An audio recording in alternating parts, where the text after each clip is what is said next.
did not kill my daughter Harmony, and I look forward to my upcoming trial to refute those offensive claims. Hey True Crime Besties, welcome back to an all-new episode of SERIALously.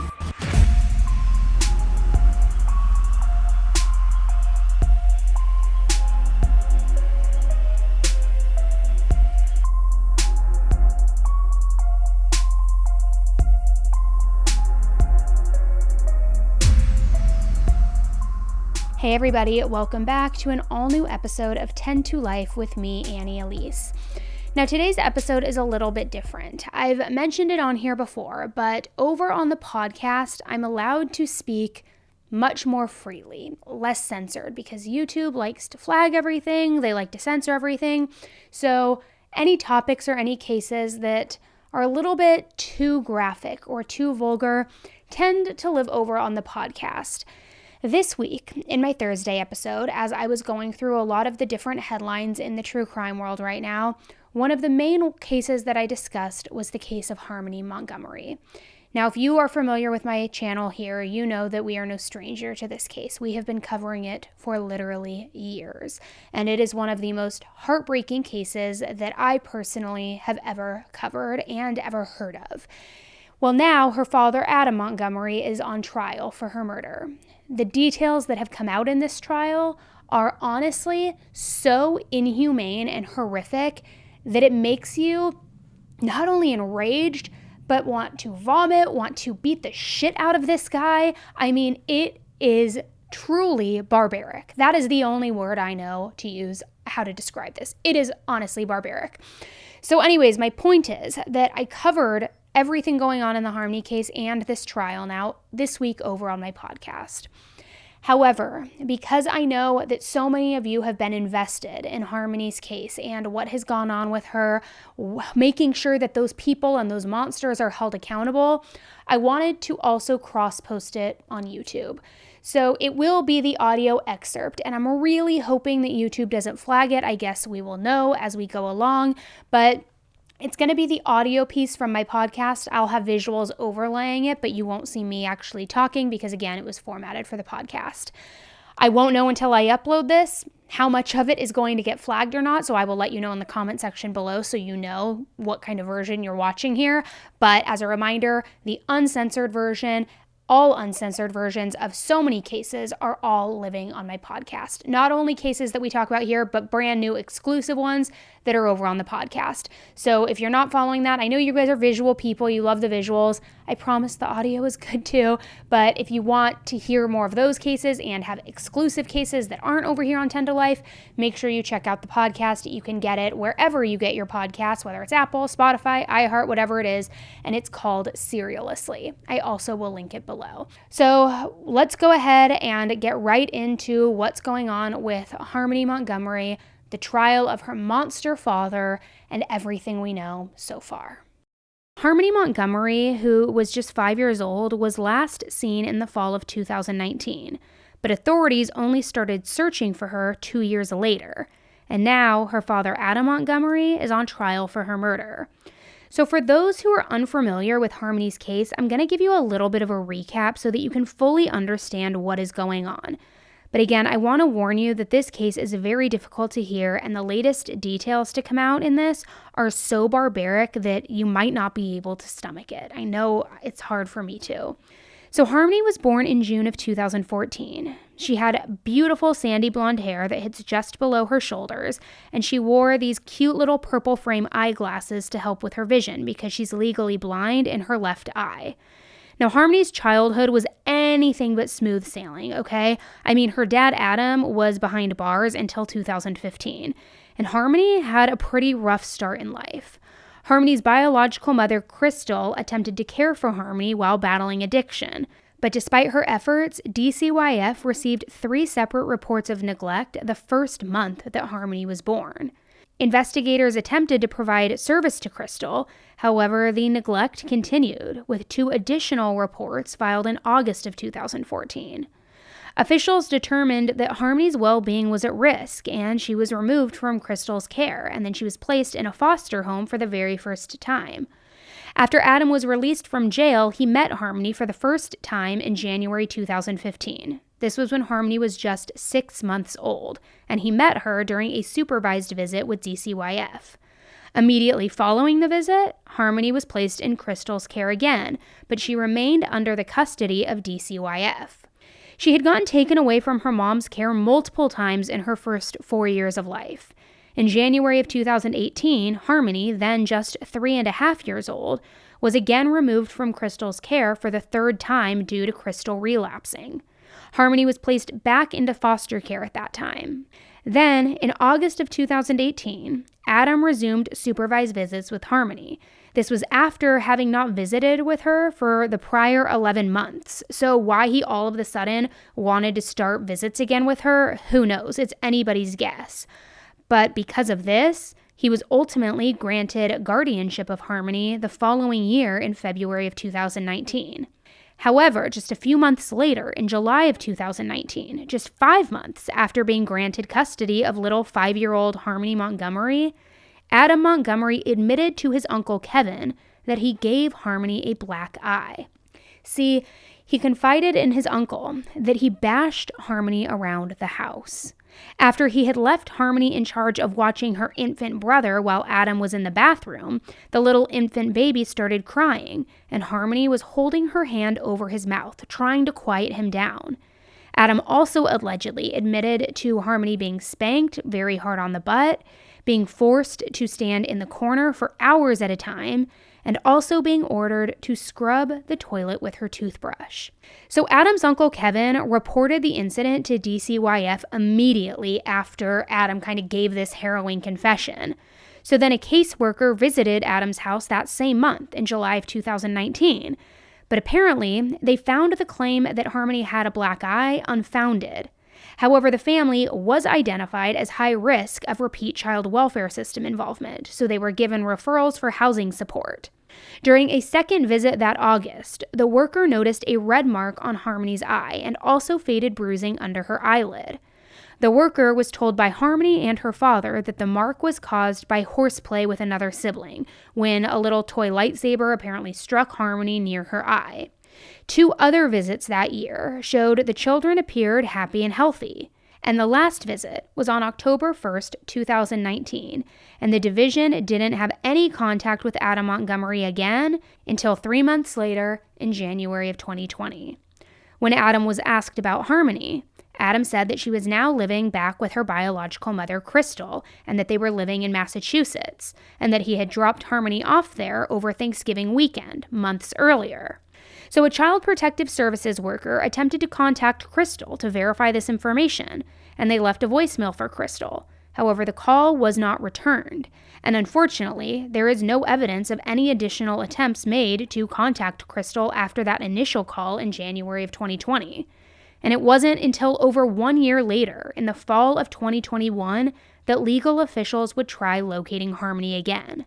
This time, it was due to Crystal wanting to make contact with Harmony, and Harmony's former foster parents wanting to connect with her. It was then that Harmony was discovered to be in fact missing. 5-year-old Harmony apparently had vanished, and this happened sometime in late November or early December of 2019, just 9 months after being placed in her father's custody. However, police had only now been made aware of her disappearance in the fall of 2021. Years later. So Harmony was last seen between November 28th and December 10th of 2019. This was after her family was evicted from their home in Manchester, New Hampshire. At the time, police say that Harmony was living with her father, her stepmother Kayla, and their 2 children. At the time of her disappearance, Adam and Kayla were also reportedly homeless. Now, since Harmony first went missing, there have been numerous inconsistencies in Adam and Kayla's version of events, all the way from the very beginning. To start, Adam had told police, as well as allegedly told Kayla, that he was taking Harmony to her mother Crystal's house for Thanksgiving.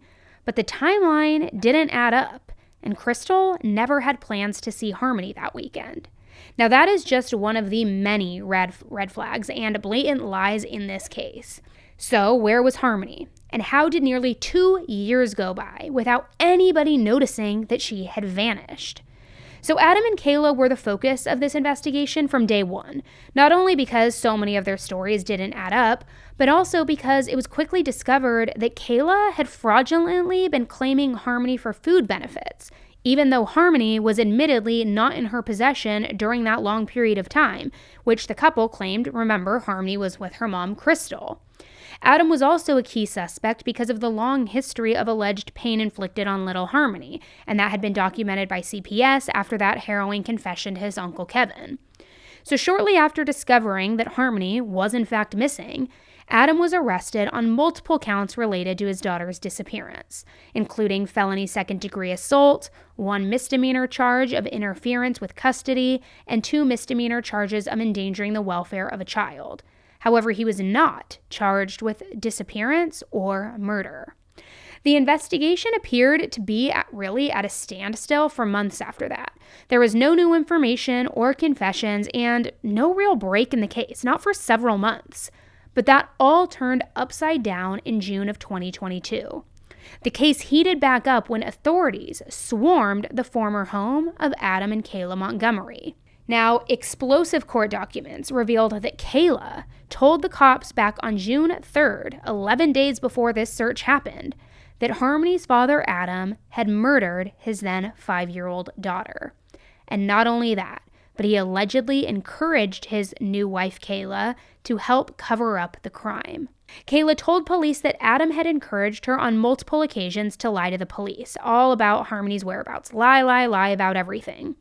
Also, that Adam gave Kayla a cover story and told her that as long as she stuck to this cover story, everything would be okay. So on Monday, October 24th, 2023, Adam ultimately was charged with second-degree murder in the murder of his daughter, Harmony. This was nearly 3 years after her disappearance.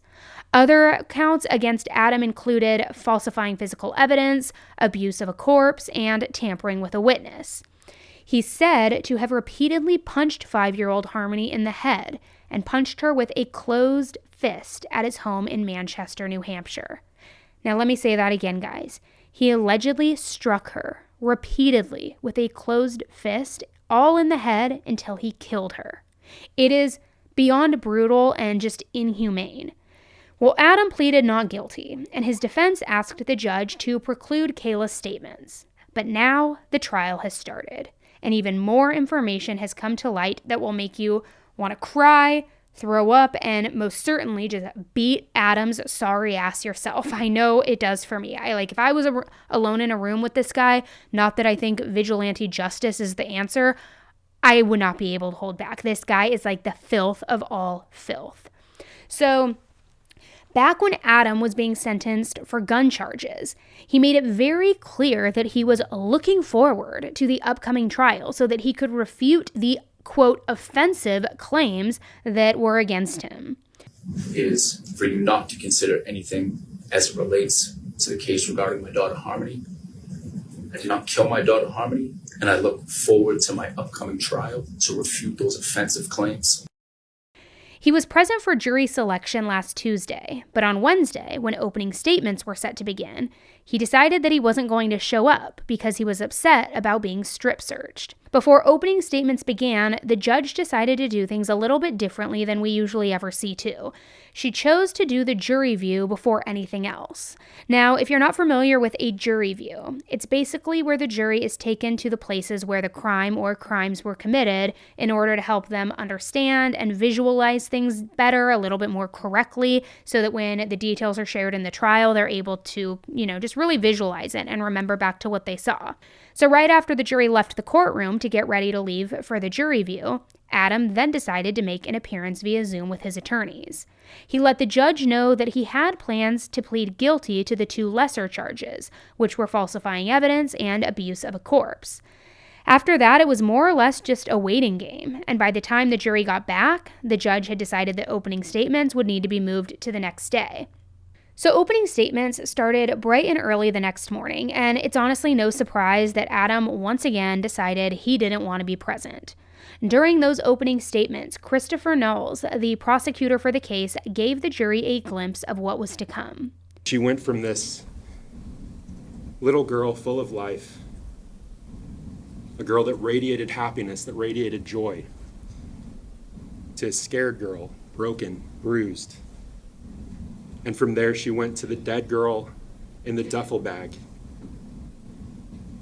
And after that, she went to the dead girl rotting in the ceiling that the defendant slept under for months. For months, as Harmony's body fluid, her blood, leaked through that duffel bag and was absorbed into that ceiling, he slept under her. That's what he did to her. That's what he made Harmony. His actions. Remember that as we go along. This case is about his actions. He explained that Harmony's death happened on December 7th, 2019, after she had an accident inside the car. After that accident was when the prosecution says Adam beat her to death. But leading up to that day, there had also been significant abuse. Christopher went over the timeline of everything that happened before and after the murder. The first signs of physical abuse were in July of 2019. This was 5 months before her death, and just 5 or 6 months after Adam got custody of her, which why even take custody of her at that point if you don't want her, if you're just going to beat her? It infuriates me. So after getting custody of Harmony in early 2019, Adam moved into his uncle's house with his wife Kayla and also with Harmony. Adam's uncle Kevin, who we had talked about earlier a little bit, left town that summer, but when he returned, Harmony had that black eye. So he asked Harmony what happened, but before she could even respond, that's when Adam allegedly said, "She didn't do anything, I bashed her around this house." During the months after that incident, Kevin apparently never saw Harmony again, but he repeatedly tried to get help for her. While he was trying to get help for her, the abuse, though, just continued to get worse and worse.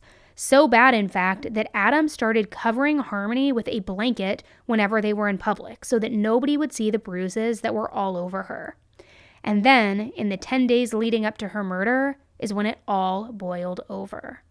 They had been evicted from the house that they were living in, and they began living in their car. And all of the abuse and life changes led to Harmony having multiple accidents. And that brings us to December 7th of 2019. That day began like any other day for Harmony. They were living in that car. She woke up and she was scared. She was scared because she'd wet herself. She didn't want the defendant to know. She'd wet herself first thing that morning, and she was afraid. And just as she feared would happen, the defendant smelled what she had done. And for that, he hit her. He struck her in the face, and he drove his car. He continued on with his day as if he had done nothing. He struck this little girl in her face, on the side of her head, and he continued on as if nothing happened. He drove to the methadone clinic, the clinic that you saw yesterday on The View, and there he and Kayla took turns getting their treatment. You'll hear that Kayla went in first, the defendant stayed in the car, and then the defendant went in. And when the defendant came back to the car, he was hungry, and so he started driving the family's car to the Burger King that you saw yesterday on The View. And as he was pulling out of that parking lot, he smelled something. He smelled that Harmony had had another accident. And that rage that had been building inside of him, it was there. Remember, he was still upset about the earlier accident, that first thing in the morning. And he looked back at Harmony as he was driving, and he said, "Really, Harmony? Again?" And he began striking her. As he was driving, holding onto the wheel, he began punching this little girl repeatedly for something she had no control over. He struck her blow after blow after blow to the side of her small head. And he didn't stop. And you'll hear me say that. He didn't stop. He didn't stop with that first barrage of assaults, of strikes to her small head. He continued. And when he pulled up to a light, he continued hitting her, hit after hit to her small head. blow after blow. Now, during this barrage of strikes, Kayla, who was in the passenger seat, seated next to the defendant, seated in front of Harmony, she put a hand up. She tried to block what this defendant was doing to Harmony. She tried to stop him. You'll hear that in that moment, he looked at her as if to say, "You're next." And she was scared. And she looked forward and she put her hand down, and those strikes to Harmony continued. And when he pulled up to another light as he was driving to that Burger King parking lot, he continued striking her. And after that last strike, he looked at Kayla and he said, "I think I really hurt her this time. This time. I think I really hurt her this time. I think I did something." And he didn't stop. He continued with his drive. Pulled into that parking lot at Burger King and he ordered his food.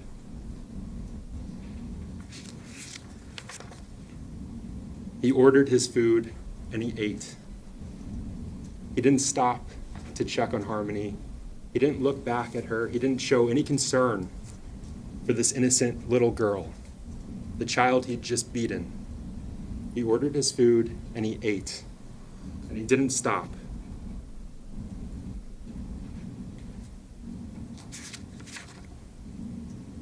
You'll hear that at that time, after that last blow, after that last strike to her small head, she began moaning and making a gurgling sound. Sounds that continued on and off for several minutes. And he didn't show any concern. Ate his food, and he continued driving towards the Colonial apartment parking lot. And while he was there, he did drugs for 20 to 25 minutes, showing no concern for the child that was dying in his back seat just feet away from him. And Kayla, you'll hear, was too scared to look back. She couldn't look back. She was frozen. She was terrified to see what he had done to this small child. She could just hear that moaning, those gargling sounds that eventually stopped. After killing Harmony, according to the prosecution, Adam then spent the following months actively working to conceal the evidence of what he had done. Initially, he hid Harmony's body in a duffel bag inside the car and outside of the car overnight. Once they got into a shelter, he put her in the closet of their room. Then he moved her into the ceiling, and that's where she began decomposing, and her bodily fluids began leaking into the ceiling and starting to create a very foul odor. After getting a job at a local restaurant, Adam started taking Harmony's body in that duffel bag to work with him every day, and he would place it into the freezer during his shifts. Yet somehow nobody found out what or who was in this duffel bag. Once they moved out of the shelter and into an apartment is where he began taking things a step further, if you can even believe that. Now, I want to caution you, because if you haven't heard any of the details of this case prior to today, this is very, very bad, and this case is extremely graphic, and it's probably the worst one I've ever discussed in terms of details. So after getting the apartment, Adam put Harmony's frozen little body into a bathtub. He did this so that she could thaw out. And that was before squeezing all of her bodily fluids out and compressing her, and then placing her back into that bag that she was in and adding in a 40-pound bag of limes, all in an effort to speed up the decomp process and hide the smell. I mean, it's so incredibly sick. He then later used a U-Haul to take her remains and get rid of them. Because according to all of this, Adam thought that if there was no body, he wouldn't be charged. And then he went on to tell people that he had just given Harmony back to her mom over Thanksgiving weekend, anytime they would ask where she was. And throughout all of this, the prosecutor said that Adam abused Kayla and that he threatened her to keep quiet, help him conceal evidence, and not report what he had done to this innocent 5-year-old little girl. And the prosecutor finished his opening statements by giving a rundown of each charge and a summary of why he was charged with those things. He's guilty of the second-degree assault for beating Harmony in that July 2019 incident, for bashing her around the house, for beating her off every wall in the house, for kicking the dog shit out of her, for causing the black eye, causing that injury to Harmony. Just like he's guilty of reckless second-degree murder for beating Harmony to death in the Chrysler Sebring on December 7th, 2019. He's guilty of falsifying physical evidence, for mutilating Harmony's corpse, for destroying her, for putting her somewhere she would never be found. And he's guilty of tampering with a witness, for beating Kayla, for threatening her, for compelling her to stick to the story that he gave her.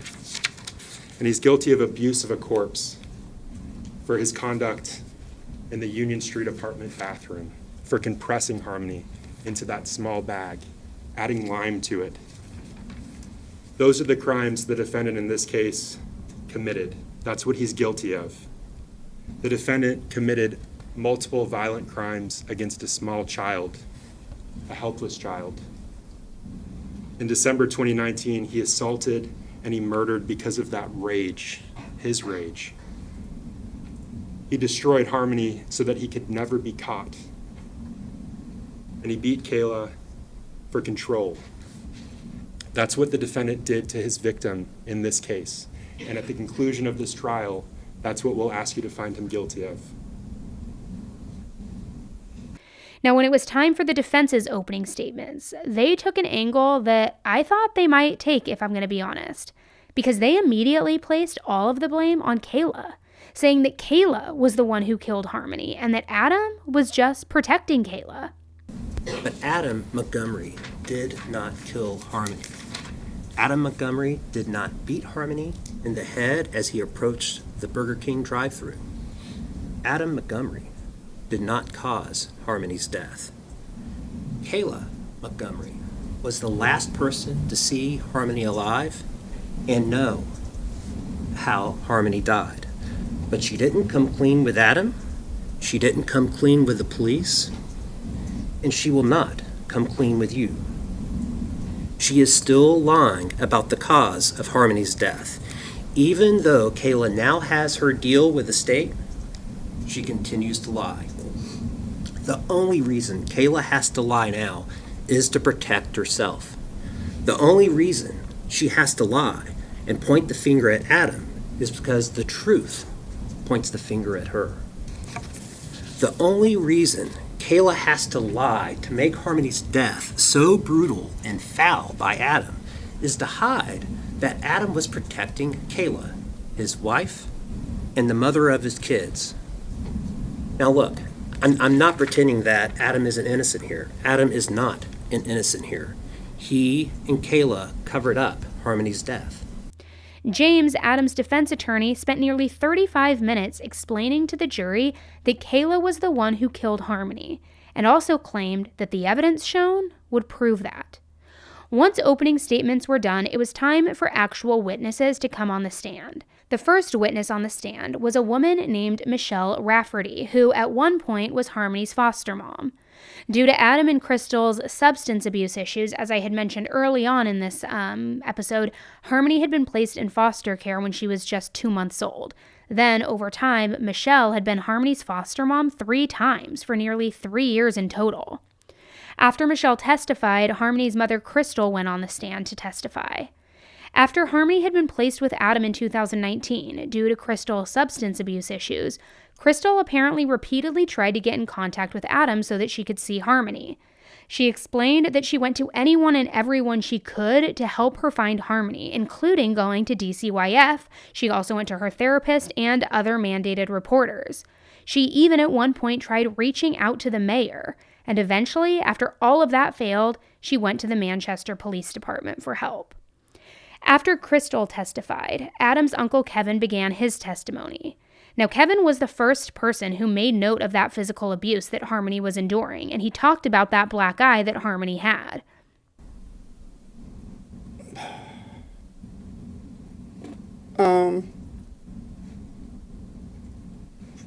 full, like a raccoon's eye, black and blue. Black and blue? Yes, And when you say full, what do you mean by full? Can you give us a good all the example? way around. All the way around. And I see just there you were pointing to your right eye. Did you see it on her right eye?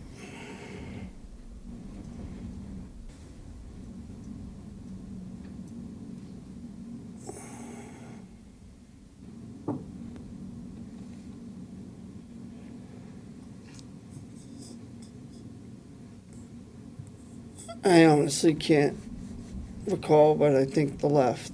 Okay. You think the left. Okay. I appreciate that for your honesty there. You said you saw her in the kitchen with this black eye? Yes, Okay. So when you saw her in the kitchen with this black eye, what, if anything, did you say?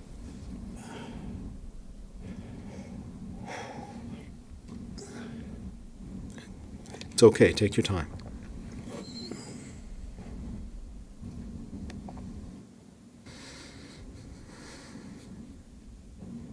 something along the words of, "Oh my fucking God, what did you do, Harmony?" And who answered that question? My nephew Adam, Where was he? When he- standing right behind her. And what did Adam say?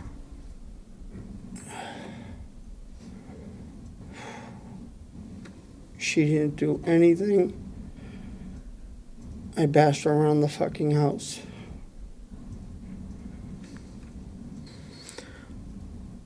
Did Harmony ever say anything in response to the question, or just Adam saying, "I bashed her around the fucking house"?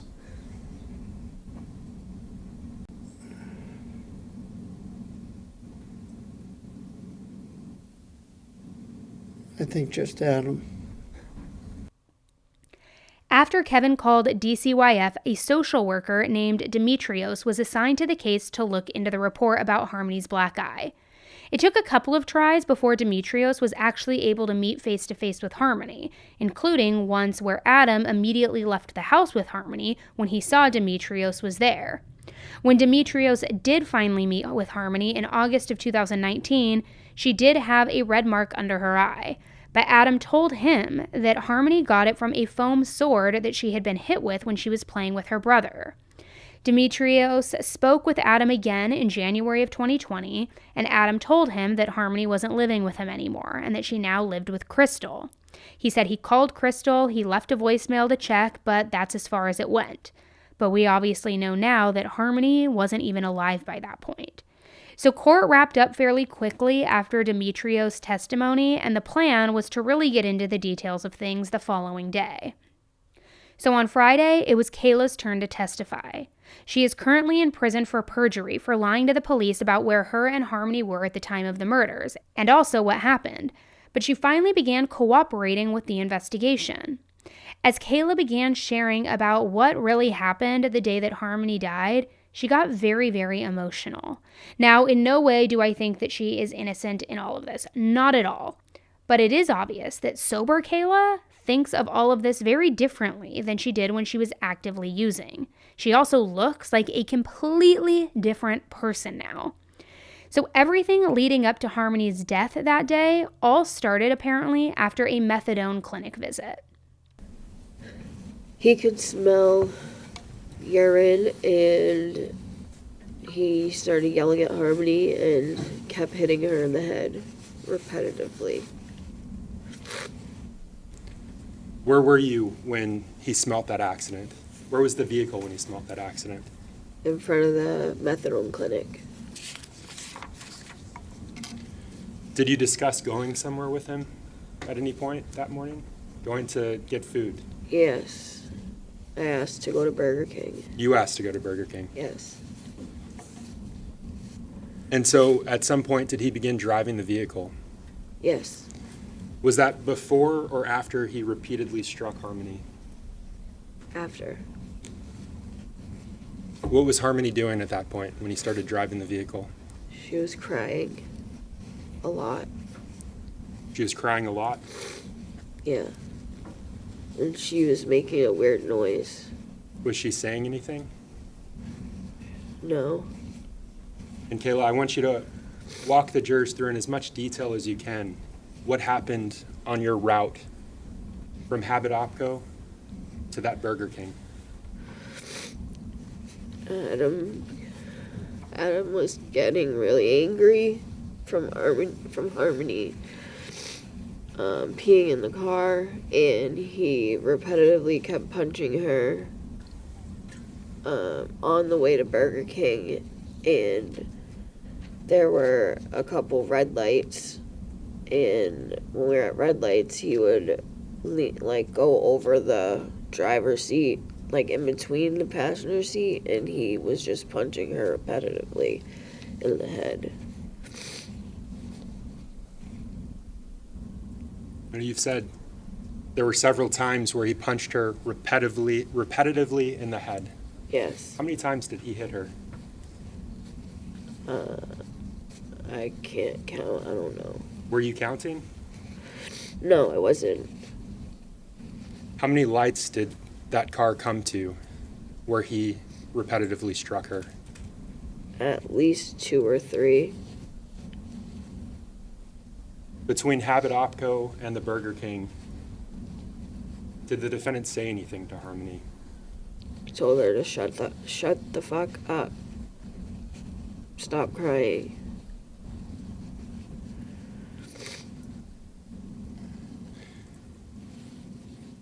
You said she was making a weird noise. Yes. Can you describe it? It was like, I can't even describe it. It was like a moaning kind of noise, but crying.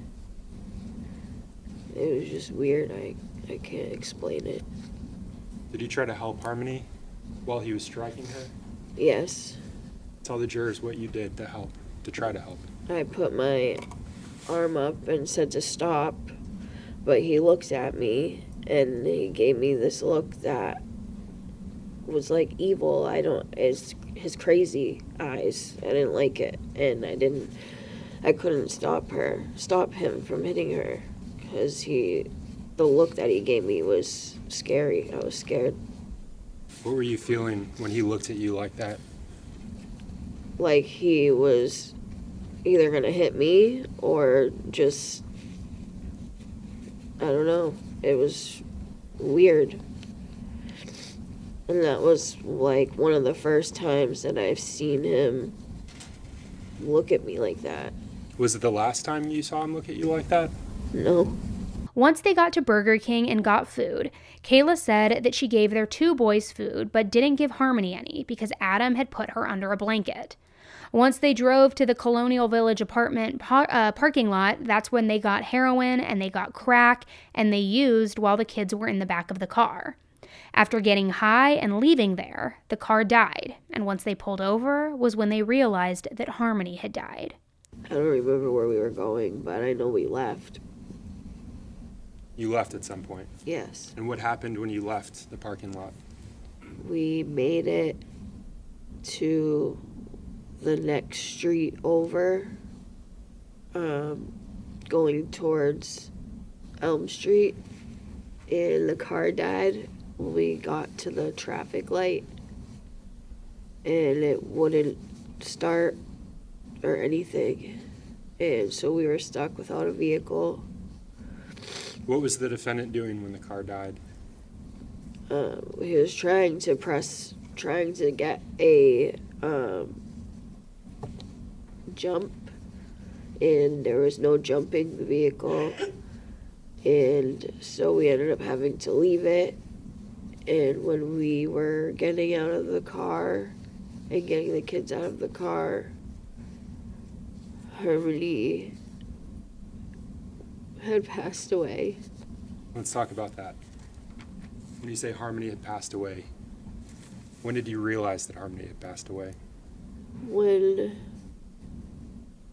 Adam was trying to wake her up and she didn't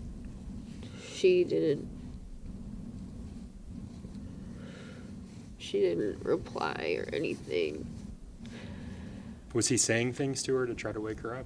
Yeah, he said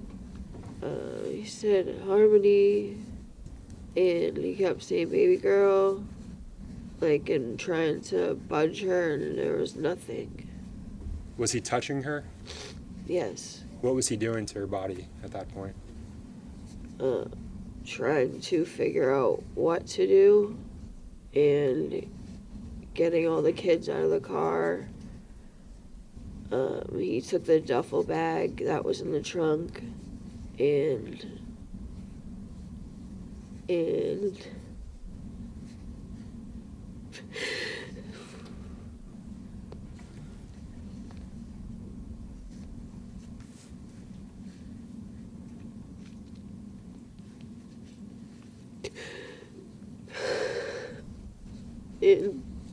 put her in the duffel bag.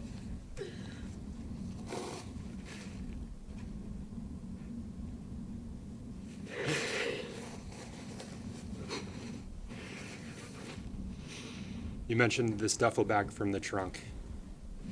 Yeah. Had you seen that duffel bag before, Kayla? What was it used Yes. for? When we got kicked out of the house, we put clothes in there for everybody. And it was in the trunk of the car. Did you see him put Harmony in that duffel bag? Yes. How did he put her in there, Kayla?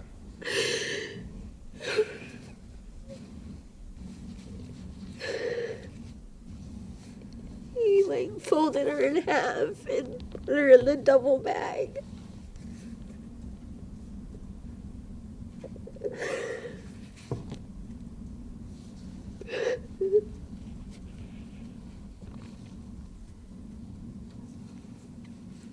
Did he call 911 at any point? No. Did you? No. And when you saw him put her in that duffel bag, did you attempt to get away, to run? No. Why not? They had the two other kids, and I was scared. Scared of? That something would happen to me or Adam and the kids. You said you saw him put her in that duffel bag, fold her up and put her in there. Yes. What did her face look like when you saw her go into that bag? It was all black and blue, and her face was puffy. Her eyes were puffy.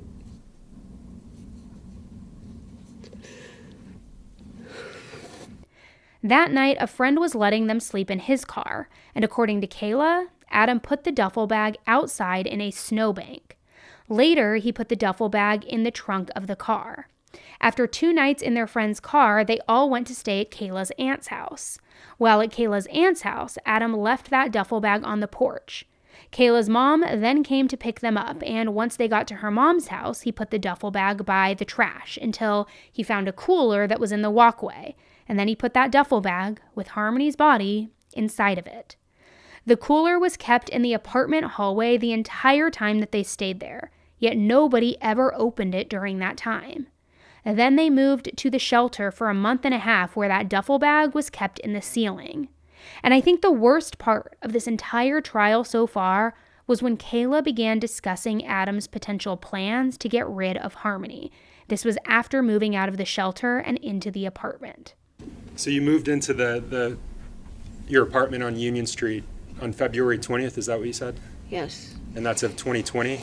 Yes. Where was he keeping Harmony at that point? In the refrigerator of our apartment. And I asked you earlier, and I think you said he began to discuss dismembering Harmony. Yes. What did he say about dismembering her? That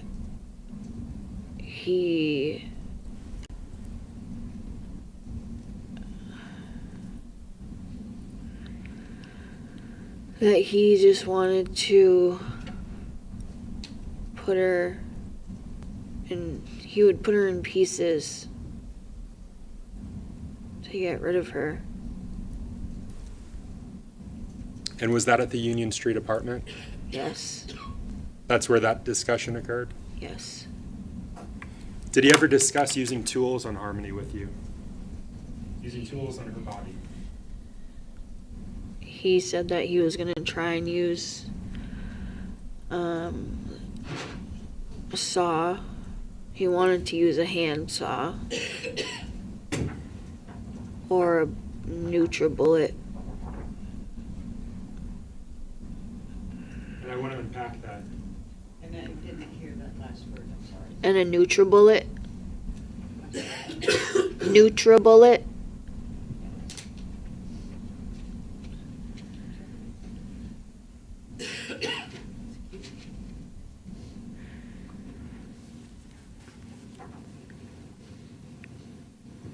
Kayla, I'm showing you what's been marked as State's Exhibit 63 for identification.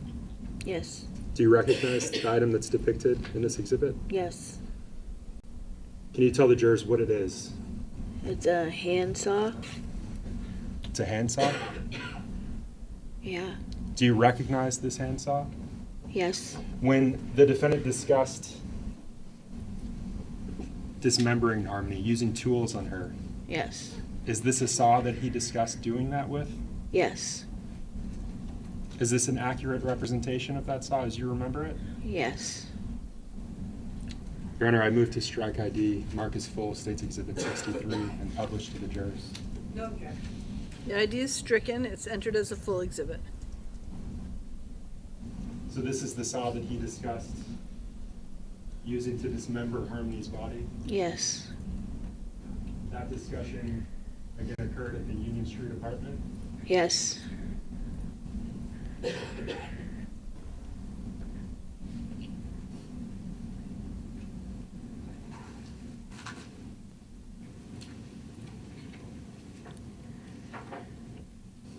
You talked about something else just then, and we barely caught it. You mentioned a NutriBullet? Yes. Can you tell the jurors what that is, what a NutriBullet is? It's like a blender that you can make smoothies in or any kind of puree food item. And what did the defendant say about using a NutriBullet, a blender, on Harmony? When we lived on Union Street, What did he say about it? he said that it would be good to use. It would help get rid of her. It helped get rid of Harmony. Yes. A fucking NutriBullet. I have covered a lot of cases in my day here in the true crime atmosphere, guys. I have never, ever heard something so haunting and disgusting, no less by a parent. To NutriBullet them, it is so disgusting, callous, and it's just... And you can only imagine my pure hatred for Adam. You can't even wrap your mind around it. It doesn't even feel real. So after discussing the ways in which Adam had discussed getting rid of Harmony, Kayla talked about the day that he began trying to get rid of her, which included cutting the clothing off of her body, de-thawing her folded body in the bathtub, all of it. Kayla admitted to the jury that she did help take the clothes off of Harmony's body, and this was after Adam instructed her to. Did he tell you to help him at some point? Yes. Did you obey him? Yes. Why? 'Cause I was scared. How did you help him? I helped him take the clothes off of her. How did he take the clothes off of her? By cutting it with scissors. What did he do with her body after he cut the clothes off of her? Put her in the bag of lime. You mentioned these clothes. What clothes was she wearing when he put her into that tub? She had a hoodie on. And she had her leggings on.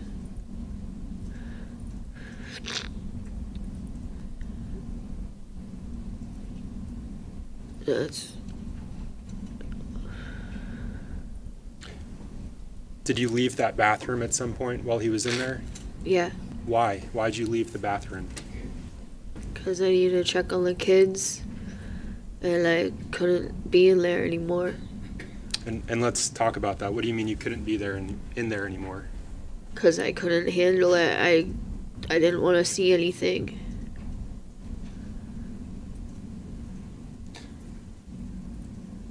How long was he in the bathroom for that day? A few hours. And that was with Harmony's body? Yes. At some point, did he close the door to the bathroom? Yes. Were you able to hear what he was doing in there? No. Were you able to... Why weren't you able to hear what he was doing in there? Because our neighbor next door always had loud music playing, and I couldn't tell what noises were happening. You mentioned a shower being on earlier. Yes. Did that shower stay on after you left the bathroom? It was on when I left the bathroom, yes. And did it stay on? Did he leave it on? Yes. Did he take breaks from what he was doing in the bathroom at any point? No. Did he leave the bathroom at any point? No. How many bags did you see in the bathroom with him? 3. And what was happening with each of those bags? He had lime in the bags. So one of the bags was a bag of lime. Yes. Was it a large bag or a small bag?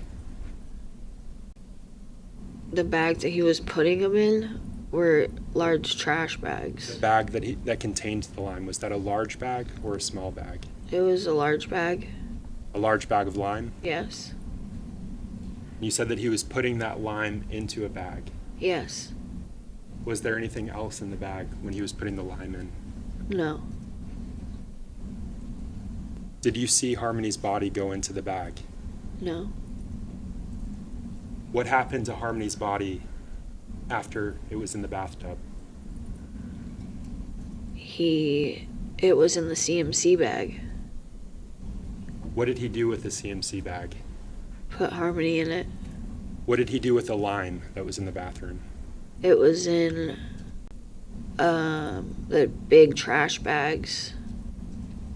The lime was in the big trash bags? Well, I know he put the lime in trash bags, but I didn't see that bag after. Which bag did you not see after The that? lime bag. Did he also add lime to the CMC bag? Yes. Was he talking to you during this process? No. He was working. Yeah. After that is when Adam got the U-Haul and took Harmony's remains to an unknown location, which has never been discovered. The cross-examination took the back half of Friday and also most of Monday. Adam's attorneys seemed to be trying to confuse Kayla to get her to say that Harmony was dead before, when Kayla claims that Adam actually killed Harmony. They really harped on her previous lies about what had happened leading up to and after the murder. And they did seem to shake Kayla up a little bit, but I honestly don't think that it's enough to get a jury to be swayed and think that she was the one solely responsible for all of this. So Tuesday was mostly full of witnesses who were a part of the investigation, and they went over DNA evidence found throughout the investigation in different places, and both Kayla's mom and Adam's previous drug dealer, whose car they slept in, came to the stand to testify. And the friend/dealer named Barbaric was granted immunity, all in exchange for his testimony. The cooler that Harmony's body was placed in at Kayla's mom's house was also shown. She said that she would use that cooler to take food to sports games, and that she would sometimes even put money in it for Kayla. Then on Wednesday, there was more law enforcement witnesses going over DNA evidence from the investigation. But it wasn't really anything shocking that anybody hasn't heard before, and it was pretty much standard procedure. Now, we still haven't heard the defense's side yet, so that's going to be very interesting to see how they try to prove that Kayla was the one responsible for this and not Adam. So as we finish up the trial, I will definitely keep you updated on what else comes out, and I will jump back on here and give you all of the updates. I hope they throw the book at this monster. I mean, again, not that I endorse vigilante justice, but I really, really hope we do get some prison justice here. I will keep you updated on this trial, and I will let you know what comes out, but I appreciate you hearing Harmony's story. We say it all the time, but I'm going to say it again. As difficult as it is to hear these cases, and as difficult as it is for me to talk about them, it is so important, because imagine how difficult it was for little Harmony to experience this by the hands of her own father. She had never known a stable life in the 5 short years that she was alive. She was finally then in her father's custody, only to be ridiculed. So incredibly heartbreaking. So if she went through all of that, the least we could do is hear about her experience so that hopefully there can be accountability, there can be justice, her name and her voice will live on, so this monster will be held accountable. It just kills me. It really, really does. So I appreciate you guys listening.